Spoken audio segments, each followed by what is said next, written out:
9 अगस्त 1925 रात के घने अंधेरे को चीरते हुए यात्रियों से खचाखच भरी नंबर 1 डाउन ट्रेन बड़ी तेजी से शाहजहांपुर से लखनऊ की ओर बढ़ रही थी। सब कुछ बिल्कुल हर बार की तरह समान था। ट्रेन अपनी रफ्तार से चल रही थी। गार्ड्स अपनी अपनी जगह तैनात थे। कुछ यात्री नींद की आगोश में थे तो कुछ खिड़कियों से आ रही ठंडी हवा का लुत्फ उठा रहे थे। किसी को जरा सा भी अंदाजा नहीं था कि आज का ये सफर हमेशा हमेशा के लिए इतिहास के पन्नों पर दर्ज होने वाला है। इस इतिहास को रचने के लिए ट्रेन में हिंदुस्तान रिपब्लिकन एसोसिएशन यानी HRA के 10 ऐसे क्रांतिकारी सवार थे जो आज अपने सिर पर कफन बांध कर निकले थे। राम प्रसाद बिस्मिल, अशफाकुल्ला खान, राजेंद्र नाथ लाहिड़ी और चंद्रशेखर आजाद जैसे फौलादी इरादों वाले इन युवाओं ने आज ऐसा कुछ करने का संकल्प लिया था जो अंग्रेजी हुकूमत की नींव हिला देने वाला था।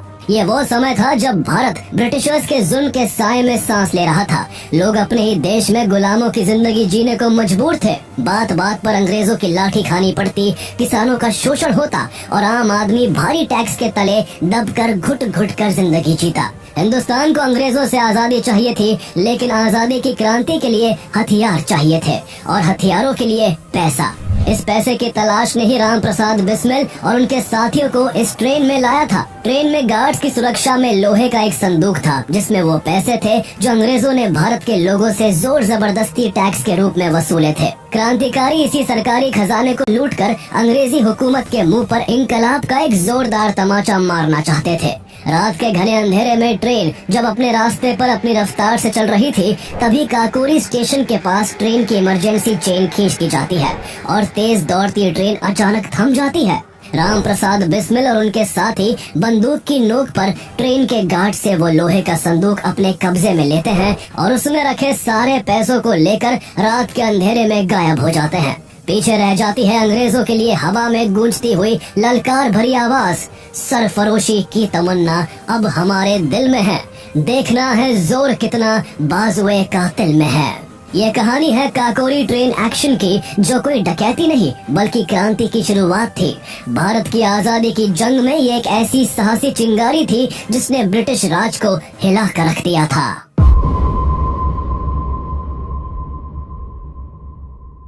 साल 1920 आते आते भारत में अंग्रेजों के जुर्म की हद पार हो चुकी थी। हर तरफ गुलामी का मंजर और अंग्रेजों की तानाशाही थी। एक साल पहले 1919 में तो उन्होंने अपना ऐसा घिनौना रूप दिखाया कि पूरी दुनिया हैरान रह गई। ब्रिटिश गवर्नमेंट ने रॉलेट एक्ट नाम का एक काला कानून जारी किया जिसके तहत किसी भी भारतीय को केवल शक की बुनियाद पर बिना किसी सबूत के गिरफ्तार कर जेल में डाला जा सकता था। किसी के भी घर की तलाशी ली जा सकती थी। कोई आंदोलन तो दूर, उनके खिलाफ कुछ बोल भी नहीं सकता था। इस बेरहम कानून के विरोध में जब लोगों ने पीसफुल प्रोटेस्ट किया तो ब्रिटिशर्स के घमंड को इतना गहरा धक्का पहुंचा कि उन्होंने हैवानियत की सीमा को लांघते हुए 13 अप्रैल 1919 को अमृतसर के जलियांवाला बाग में निहत्थे लोगों पर गोलियों की बौछार करवा दी, जिससे 1000 से ज्यादा मासूम लोगों की जान चली गई। इसके बाद से अंग्रेजी हुकूमत की गुलामी की बेड़ियां हर हिंदुस्तानी के दिल को चुभने लगी थी।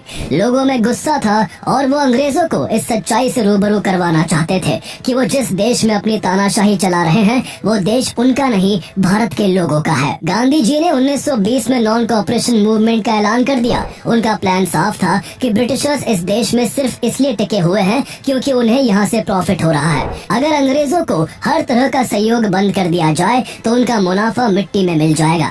उन्होंने सभी लोगों से इसी असहयोग की मांग की। गांधी जी अहिंसा के पुजारी थे और वो शांति की राह पर चलकर भारत में स्वराज चाहते थे। उनके इस आंदोलन का ऐसा असर हुआ कि पूरा भारत ब्रिटिश गवर्नमेंट के विरोध में खड़ा हो गया। लोगों ने गवर्नमेंट ऑफिसेज और फैक्ट्रीज में काम करना छोड़ दिया। वकीलों ने केस लड़ने से इनकार कर दिया। स्टूडेंट्स ने स्कूल और कॉलेज छोड़ दिए। विदेशी कपड़ों और सामानों को बॉयकॉट किया जाने लगा। गरम दल के क्रांतिकारी जो हिंसा में यकीन रखते थे वो भी इस आंदोलन में कंधे से कंधा मिलाकर चलने लगे। 2 साल तक ये आंदोलन पूरे देश में इतने असरदार तरीके से चला कि अंग्रेजों की नींद उड़ गई।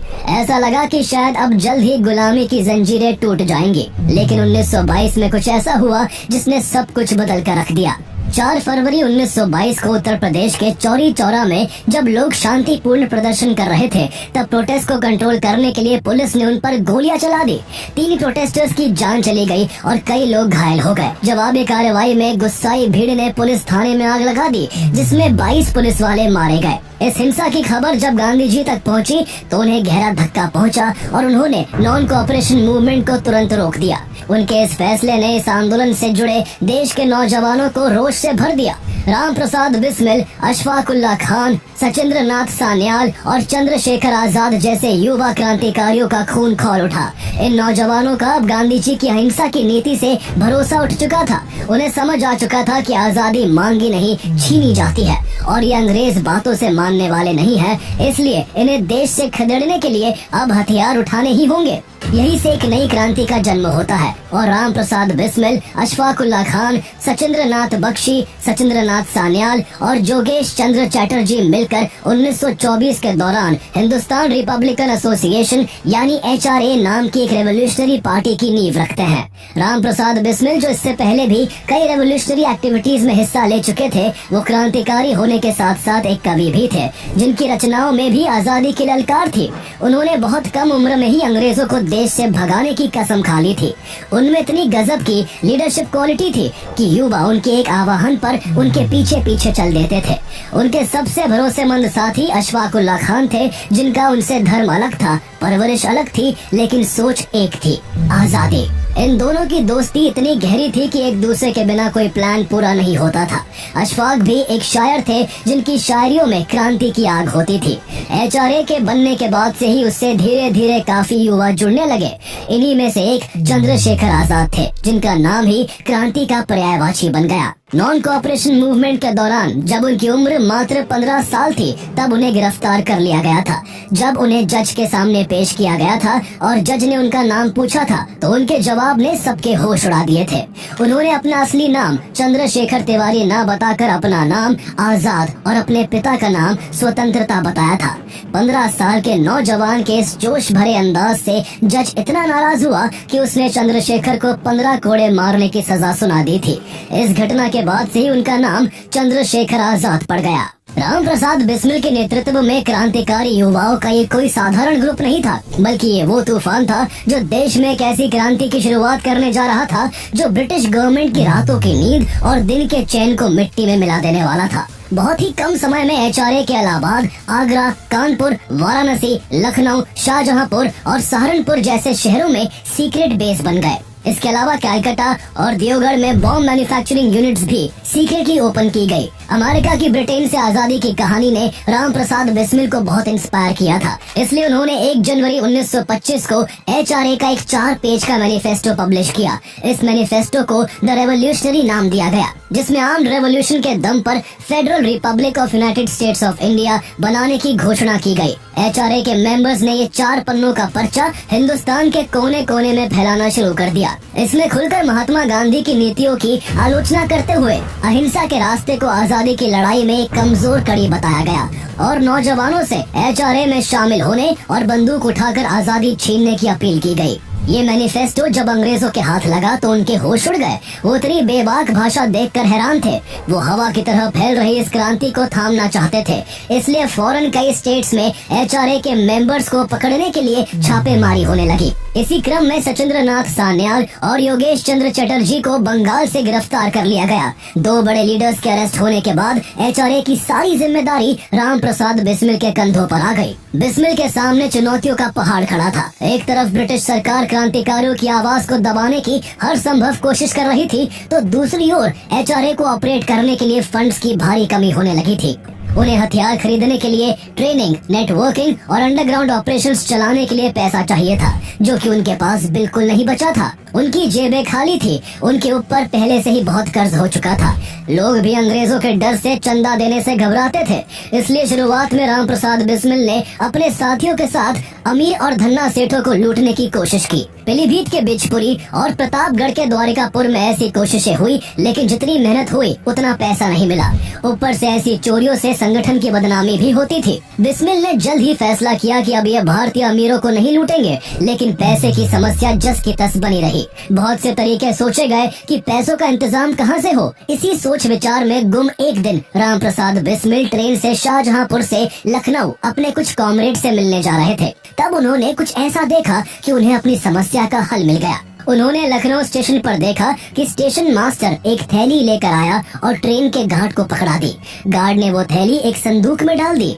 इस लोहे के संदूक में टैक्स का पैसा होता था, जिसे ब्रिटिश सरकार भारत के लोगों से जोर जबरदस्ती से वसूल कर अपना शासन चलाती थी। बिस्मिल ने सोचा कि सरकारी खजाने से भरे इस संदूक को जरूर जंजीर से बांधकर उसमें ताला लगाया जाता होगा। लेकिन जब कूली उस भारी भरकम संदूक को उतार रहे थे तो उन्होंने देखा कि उसमें ना कोई ताला था और ना कोई जंजीर। बिस्मिल की नजरें वहीं ठहर गई।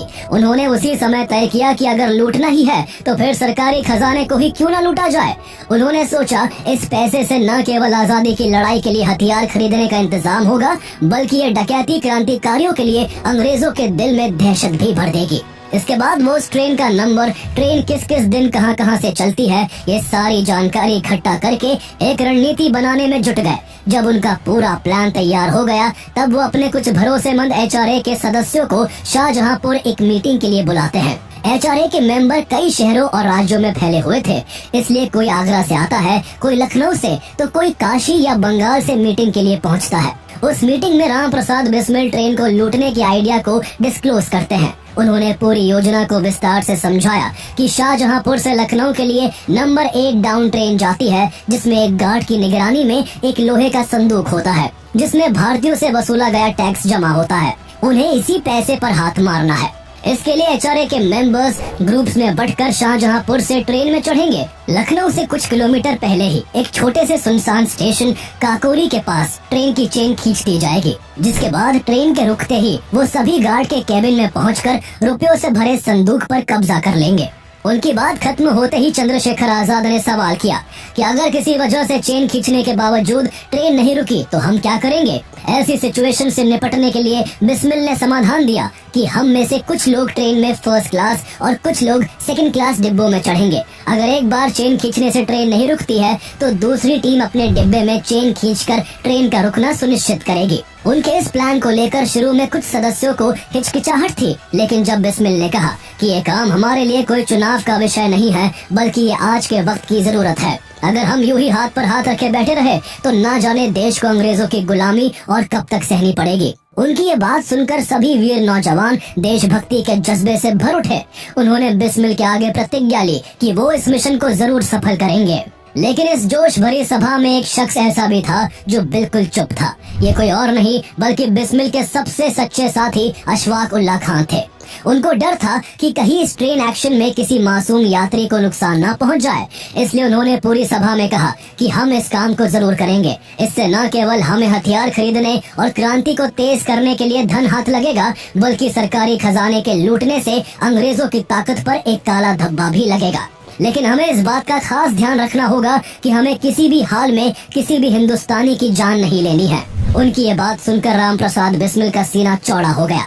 उन्हें खुशी थी कि अशफाक उनके इस प्लान के साथ है। इसके बाद राम प्रसाद बिस्मिल ने इस मिशन के लिए अपने साथ 9 क्रांतिकारियों को चुना, जिनमें अशफाक उल्लाह खान, राजेंद्र लाहिड़ी, मुकुंदी लाल, सचिंद्र बख्शी, मुरारी लाल गुप्ता, केशव चक्रवर्ती, मनमथ नाथ गुप्त, बनवारी लाल और चंद्रशेखर आजाद शामिल थे। इस जोश भरे माहौल को और भी जोशीला 19 साल के नौजवान चंद्रशेखर आजाद ने बना दिया। आजाद ने अपनी मूंछों को ताप देते हुए अपनी दबंग सी आवाज में कहा, साथियों, इन अंग्रेजों की नाक रगड़वाने का समय अब आ गया है।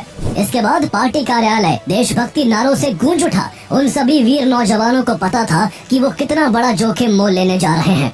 उनके इस तरह ब्रिटिश सरकार विरोधी मामले में शामिल होने से वो हमेशा पुलिस के निशाने पर रहेंगे। उन्हें छुप छुप कर अपनी जिंदगी जीनी पड़ेगी। उन्हें मालूम था कि पकड़े जाने पर उनकी जिंदगी हमेशा जेल में कट सकती है या फिर उन्हें फांसी के फंदे से भी लटकाया जा सकता है। लेकिन उन मतवालों ने क्रांति का ऐसा चोला ओढ़ लिया था कि उन्हें आजादी की लड़ाई के लिए मौत भी एक इनाम लगती थी।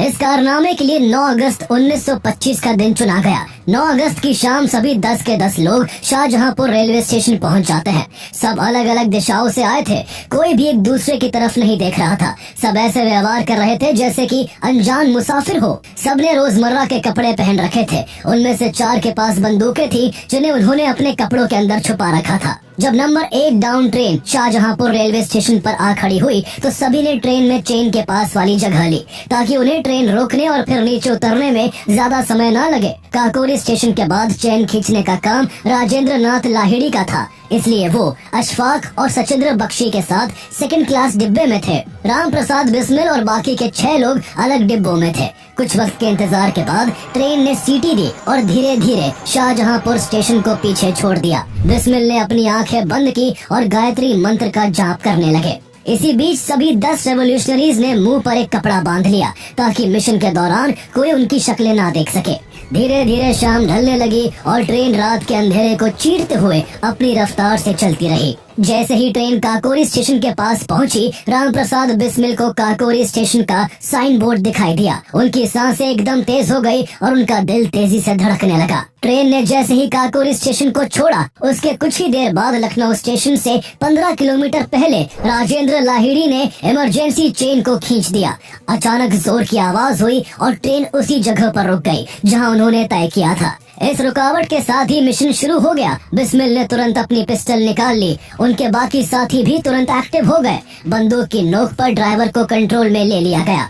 बंदूकों को देखकर ट्रेन में अफरा तफरी मच गई और लोग डरने लगे। उनके डर को शांत करने के लिए बिस्मिल ने चिल्लाकर कहा, सभी शांत रहिए, डरने की कोई जरूरत नहीं है। आपकी जान और आपके सामान को कोई खतरा नहीं है। हम सिर्फ सरकार से वो धन लेने आए हैं जो वो भारतीयों से टैक्स के नाम पर लूटते हैं।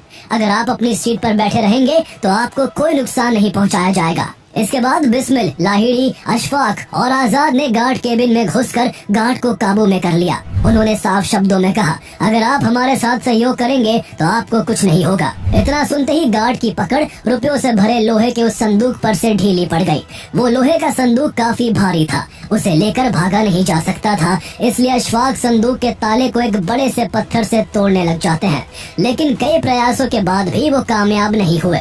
सभी लोग अशफाक की तरफ रुकी हुई सांसों से देख रहे थे। जब पत्थर से काम नहीं बना तो अशफाक ने अपनी बंदूक मनमथनाथ गुप्त को पकड़ा दी और हथौड़ा लेकर पूरी ताकत से संदूक पर वार करने लगे। इस बीच प्लान के तहत 10 क्रांतिकारी एक दूसरे से थोड़ी थोड़ी दूरी बनाकर अपनी अपनी पोजीशन लिए हुए थे। वो बीच बीच में हवा में फायर कर देते ताकि कोई भी उस संदूक को तोड़ने में बाधा डालने के लिए नजदीक आने की हिम्मत ना कर सके। उन्होंने ऐसा माहौल बना दिया था कि पैसेंजर्स को ये लग रहा था कि ट्रेन पर हमला करने वालों की संख्या काफी ज्यादा है। उनकी ज्यादा संख्या का अनुमान लगाकर ट्रेन में मौजूद पुलिस वाले और ब्रिटिश ऑफिसर्स भी अपनी अपनी सीट पर जमे हुए थे। किसी की हिम्मत नहीं थी कि कोई कुछ कर सके। पूरी सिचुएशन काबू में थी, सब कुछ प्लान के मुताबिक चल रहा था। लेकिन तभी एक ऐसी घटना हुई जिसने वहाँ मौजूद क्रांतिकारियों की जिंदगी को हमेशा के लिए बदल दिया। काफी देर से ट्रेन रुके होने की वजह से अहमद अली नाम का एक मुसाफिर कुछ डिब्बों दूर अपनी पत्नी का हाल पूछने के लिए महिला डिब्बे की तरफ बढ़ रहा था। उसे इस बात का जरा भी अंदाजा नहीं था कि ट्रेन में क्या हो रहा है। मनमथनाथ गुप्त जो ट्रेन के कैबिन की निगरानी कर रहे थे, उन्हें लगा कि वो शख्स हमला करने आ रहा है। जैसे ही उन्होंने उस शख्स को कैबिन की तरफ आते देखा, उन्होंने उसको निशाने पर ले लिया। उस समय मनमथनाथ गुप्त की उम्र 18 साल से भी कम थी। उनमें नई जवानी का जोश था, लेकिन कम उम्र के इस पड़ाव में वो चीजों का सही से आंकलन नहीं कर सके। उनसे इतर राम प्रसाद बिस्मिल को अहमद अली नाम के उस आदमी के हाव भाव और चाल से ही समझ आ गया था कि वो उनके लिए कोई थ्रेट नहीं है, बल्कि कोई आम आदमी है जो अपने किसी परिजन की तलाश में किसी और डिब्बे की तरफ जा रहा है। लेकिन इससे पहले कि बिस्मिल मनमथनाथ गुप्त से कुछ कह पाते, उन्होंने पिस्टल का ट्रिगर दबा दिया। गोली सीधे अहमद अली को जा लगी और वो वही जमीन पर गिर गए। ट्रेन में सन्नाटा पसर गया। जब मनमथनाथ गुप्त को सारा माजरा पता चला तो वो बिस्मिल की बाह पकड़ फूट फूट कर रोने लगे। उनकी रो रो कर आंखें लाल हो गई। बिस्मिल ने किसी तरह उन्हें चुप कराया। उन्हें भी इस घटना का बहुत दुख था। वो सब तय करके आए थे कि किसी भी हाल में किसी हिंदुस्तानी की जान नहीं जानी चाहिए, लेकिन जो हो चुका था उसे बदला नहीं जा सकता था। इसलिए जिस काम के लिए वो आए थे, उन्होंने उस पर ध्यान दिया। राम प्रसाद बिस्मिल ने अशफाक की तरफ देखा, जो अब भी संदूक पर हथौड़े बरसा रहे थे, लेकिन संदूक का ताला फिर भी नहीं टूटा था। बिस्मिल ने आगे बढ़कर अशफाक से हथौड़ा अपने हाथ में ले लिया और पूरे जोश से संदूक के ताले पर वार किया। ताला एक चोट में ही टूटकर गिर पड़ा। उसमें करीब 8,000 रुपए थे, जिनकी कीमत आज के हिसाब से लाखों रुपए होगी। सारे रुपयों को निकालकर जल्दी जल्दी छोटे छोटे पैकेट्स में बांधा गया और उन्हें फिर चादरों में लपेटा गया। लेकिन तभी एक और मुसीबत आ खड़ी हुई। सामने से एक दूसरी ट्रेन पंजाब मेल आ रही थी। उनको डर था कि कहीं उस ट्रेन का ड्राइवर कुछ देख ना ले। इस ट्रेन के पैसेंजर भी अपनी जगह से अब तक हिलने डुलने लगे थे। ऐसे में कोई भी मुसाफिर ट्रेन से उतरकर भाग सकता था, लेकिन किसी तरह बिस्मिल ने फौरन पूरी स्थिति को काबू में किया। उन्होंने बाकी सबके हथियार छुपवा दिए और खुद ट्रेन के अंदर अपनी लोडेड माउजर हवा में लहराने लगे ताकि यात्री फिर से अपनी अपनी जगह बैठे रहे। कुछ सेकंड्स में पंजाब मेल बिना रुके वहां से आगे निकल गई। आधे घंटे से भी कम समय में पूरा ऑपरेशन खत्म हो चुका था। सबने रुपयों से भरी चादरों को उठाकर पहले से तय दिशा में दौड़ लगा दी। सभी ने गोमती नदी के किनारे होते हुए कुछ दूर चलकर एक चौक की तरफ से लखनऊ में प्रवेश किया। उन्हें अंदाजा भी नहीं था कि महज कुछ घंटों में एक घटना पूरे देश की सुर्खी बन जाएगी। चौक के पास एक पार्क था, जहां रात में उन्होंने पेड़ों के नीचे कुछ वक्त आराम किया। सुबह की पहली किरण के साथ वो पार्क से निकले तो अखबार वाले की आवाज गूंज रही थी, काकोरी में डकैती, काकोरी में डकैती। सबने आंखों ही आंखों में एक दूसरे को देखा और अपने अपने रास्ते की ओर बढ़ गए। कुछ ही घंटों के अंदर ये खबर सिर्फ उत्तर प्रदेश तक सीमित नहीं रही, बल्कि पूरे देश को पता चल गया कि पिछली रात कुछ क्रांतिकारियों ने ट्रेन पर हमला करके ब्रिटिश सरकार का खजाना लूट लिया है। लोगों को सबसे ज्यादा ये बात पसंद आई कि उन्होंने सरकारी पैसे के अलावा आम लोगों का एक पैसा भी नहीं छुआ था। इस घटना ने ब्रिटिश हुकूमत की जड़ें हिला दी थी। ये लूट सिर्फ पैसों की नहीं थी, बल्कि ये ब्रिटिश ताकत पर एक सिंबॉलिक हमला था।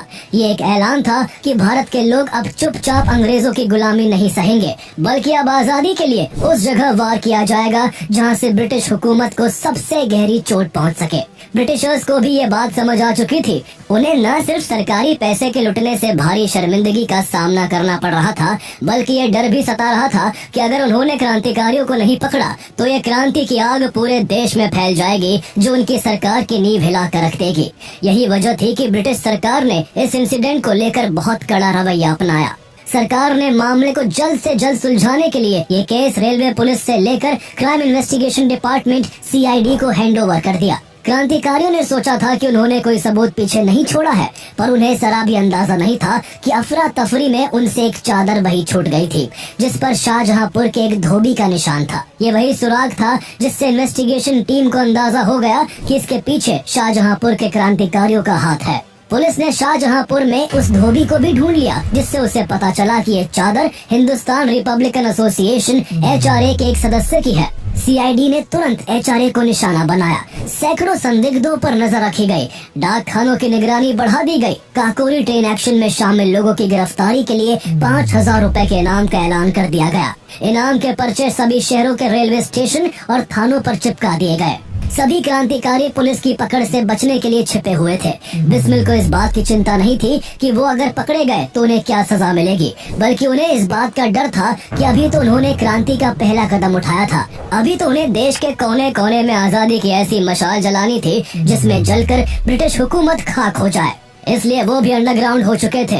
लेकिन सरकार की कड़ी कार्रवाई के कारण काकोरी मामले के कुछ महीनों बाद केवल चंद्रशेखर आजाद को छोड़कर एक एक करके इसमें भाग लेने वाले सभी रेवोल्यूशनरीज को गिरफ्तार कर लिया गया। राम प्रसाद बिस्मिल, राजेंद्र लाहिड़ी, अशफाकुल्ला खान, मनमथनाथ गुप्त, एक एक कर सभी लोग पकड़े गए। हैरानी की बात यह थी कि उनमें से बहुत से लोगों की गिरफ्तारी के पीछे भारतीय लोगों की मुखबरी सबसे बड़ी वजह थी। अशफाकुल्ला खान, जो अपने बचपन के सबसे अच्छे दोस्त के यहाँ छुपे हुए थे, उन्हें उनके उसी दोस्त ने दगा देकर अशफाक के वहाँ होने की खबर पुलिस को दे दी थी। इस ऑपरेशन में सिर्फ 10 लोग शामिल थे, लेकिन पुलिस ने 40 से भी ज्यादा लोगों को गिरफ्तार किया था। उस वक्त कानपुर के अखबार प्रताप ने इन वीरों के लिए एक हेडलाइन छापी थी, भारत के 9 रत्न गिरफ्तार। इस अखबार के संपादक गणेश शंकर विद्यार्थी थे, जो खुद इंडिपेंडेंस स्ट्रगल से जुड़े हुए थे। अभी तक वो लोग गिरफ्तार जरूर हुए थे, लेकिन उनका दोष साबित नहीं हुआ था। सच उगलवाने के लिए सभी से अलग अलग कमरों में सख्ती से पूछताछ की गई। पैसों का लालच दिया गया। लगभग सभी रेवोल्यूशनरीज ने अंग्रेजों के दिए लालच और भय का डट कर सामना किया, लेकिन इनमें से बनवारी लाल पुलिस के आगे टूट गए। बनवारी लाल ने अपने साथियों से गद्दारी करते हुए HRA के इस मिशन की सारी जानकारी पुलिस के सामने खोल कर रख दी। राम प्रसाद बिस्मिल ने अपनी आत्मकथा में खुद लिखा था कि दुर्भाग्यवश हमारे बीच एक सांप रह रहा था। वो उस शख्स का बहुत करीबी दोस्त था जिस पर मैं संगठन में आंख मूंद कर विश्वास करता था। मुझे बाद में पता चला कि ये शख्स न सिर्फ काकोरी टीम की गिरफ्तारी बल्कि पूरे संगठन को नेस्तनाबूद करने के लिए जिम्मेदार था। बिस्मिल ने अपनी आत्मकथा में सीधे तौर पर बनवारी लाल का नाम नहीं लिखा था, क्योंकि वो नहीं चाहते थे कि उनके ऐसा करने से बनवारी लाल और उसके परिवार को लोगों के आक्रोश का सामना करना पड़े। लेकिन बाद में बात खुलकर सामने आ ही गई कि बनवारी लाल फांसी से बचने और सरकार से मिली आर्थिक सहायता के चलते अपने ही साथियों के खिलाफ सरकारी गवाह बन गया था। सरकार ने इसे सिर्फ डकैती का नहीं बल्कि हत्या का केस भी बना दिया। बहुत से और केसेस को भी इस केस से जोड़ दिया गया। करीब 1.5 साल तक इस केस की सुनवाई चली। कोर्ट में राम प्रसाद बिस्मिल ने अपनी पैरवी खुद की। इस पर जज ने बिस्मिल पर तंज कसने के मकसद से इंग्लिश में पूछा, mister Ram Prasad, from which university you have taken the degree of law. इस पर बिस्मिल ने हंसकर चीफ जस्टिस को जवाब देते हुए इंग्लिश में ही कहा, excuse me sir, a king maker doesn't require any degree. Bismil ने आगे की सुनवाई में अपने जवाबों से कोर्ट रूम में ऐसा सन्नाटा भर दिया कि अंग्रेज अफसरों की रूह कांप गई। उनकी बहादुरी को देख उन्हें पूरा मुकदमा भी लड़ने नहीं दिया गया और उन्हें सरकार ने एक वकील द्वारा रिप्रेजेंट करने के लिए मजबूर किया गया, जिसे बिस्मिल ने खुद नहीं चुना था। सरकार इस काकोरी केस में बहुत कठोर रुख अपना रही थी ताकि सभी को ज्यादा से ज्यादा सजा देकर एक मिसाल कायम की जा सके, जिससे लोगों में खौफ बैठ जाए और आगे कोई फिर ऐसे काम को अंजाम देने की हिम्मत ना कर सके। जुलाई 1927 में मुकदमे का फैसला सुनाया गया। 40 में से 15 लोगों को रिहा कर दिया गया और 25 में से अशफाक उल्ला खान, राजेंद्र लाहिड़ी, रोशन सिंह और राम प्रसाद बिस्मिल को फांसी की सजा सुनाई गई। बाकी क्रांतिकारियों को अलग अलग सजाएं सुनाई गई। कुछ को काला पानी की सजा दी गई तो कुछ को 10 से 14 साल के लिए जेलों में कठोर सजा के लिए भेज दिया गया। ब्रिटिशर्स के इस बेरहम फैसले के खिलाफ लोग सड़कों पर उतर आए, प्रदर्शन और धरने हुए। कोर्ट में याचिकाएं और अपीलें की गई। सेंट्रल असेंबली में वायसरॉय से अपील की गई कि मृत्यु दंड को उम्र कैद में बदल दिया जाए, लेकिन वायसरॉय ने इस मांग को ठुकरा दिया। उनकी नजर में ये क्रांतिकारी उनके राज के लिए सबसे बड़ा खतरा बन चुके थे। इस कठोर सजा के जरिए ब्रिटिशर्स भारत के नौजवानों में खौफ बिठाना चाहते थे। अशफाक उल्ला खान, राजेंद्र लाहिड़ी, रोशन सिंह और राम प्रसाद बिस्मिल चारों को 19 दिसंबर 1927 को फांसी देने का दिन तय हुआ। सभी को अलग अलग शहरों में फांसी दी जानी थी ताकि जनता को एक साथ इकट्ठा होने का मौका न मिले। राजेंद्र लाहिड़ी को तय दिन से 2 दिन पहले ही 17 दिसंबर को गोंडा जेल में फांसी दे दी गई, क्योंकि सरकार को खबर मिली थी कि राजेंद्र लाहिड़ी के साथी उन्हें जेल से भगाने की तैयारी में है। इसके बाद 19 दिसंबर 1927 को रोशन सिंह को मलाका जेल और अशफाक उल्ला खान को फैजाबाद जेल में फांसी दी गई। 19 दिसंबर को ही राम प्रसाद बिस्मिल को गोरखपुर जेल में फांसी दी जानी थी। जब वो फांसी के उस तख्त पर पहुंचे तो उन्होंने एक शेर पढ़ा, अब न अहले वलवले है और न अरमानों की भीड़, बस एक मिट जाने की हसरत अब दिले बिस्मिल में है। इसके बाद वो हंसते हंसते फांसी के फंदे से झूल गए। फांसी से पहले राम प्रसाद बिस्मिल ने जेल में ही अपनी ऑटोबायोग्राफी बिस्मिल की आत्मकथा लिखी थी, जो उनके शहीद होने के बाद 1929 में पब्लिश हो सकी, जिसे अंग्रेजों ने फौरन बैन कर दिया। लेकिन बिस्मिल की शहादत ने पहले ही भारत के हर कोने में बैठे नौजवानों के सीने में एक ऐसी आग भर दी थी जिसने धीरे धीरे अंग्रेजी हुकूमत को राख करना शुरू कर दिया। HRA अपने लीडर्स की शहादत के बाद बिखरा नहीं, बल्कि उसकी लगाम थामने के लिए और भी क्रांतिकारी नौजवान HRA से जुड़ने लगे। काकोरी ट्रेन एक्शन में शामिल चंद्रशेखर आजाद अभी भी पुलिस की पकड़ से दूर थे। वो वीर क्रांतिकारी भगत सिंह के साथ मिलकर HRA को एक नई ऊंचाई देने के काम में लगे रहे। उन्होंने साल 1928 में भगत सिंह के साथ मिलकर HRA को Hindustan socialist Republican association HSRA बनाने में अहम भूमिका निभाई। भगत सिंह और आजाद के नेतृत्व में HSRA ने अंग्रेजों के होश उड़ा दिए थे, लेकिन सालों की लुका छुपी के इस खेल में आखिरकार 27 फरवरी 1931 को जब चंद्रशेखर आजाद अपने कॉमरेड से मिलने एल्फ्रेड पार्क गए हुए थे, तभी ब्रिटिश पुलिस ने उन्हें चारों तरफ से घेर लिया। दोनों तरफ से फायरिंग होने लगी, जिसमें चंद्रशेखर आजाद ने 3 पुलिस वालों को मौत की नींद सुला दिया। लेकिन जब उनकी बंदूक में आखिरी गोली बची थी तो उन्होंने पुलिस के हाथ लगने से पहले ही अपनी बंदूक की आखिरी गोली अपने शरीर में उतार ली और अपने नाम की तरह आजाद रहकर ही शहीद हो गए। काकोरी ट्रेन एक्शन भारत की आजादी की जंग में एक मील का पत्थर साबित हुआ। ये एक ऐसी घटना थी जिसने क्रांति को नई दिशा दी।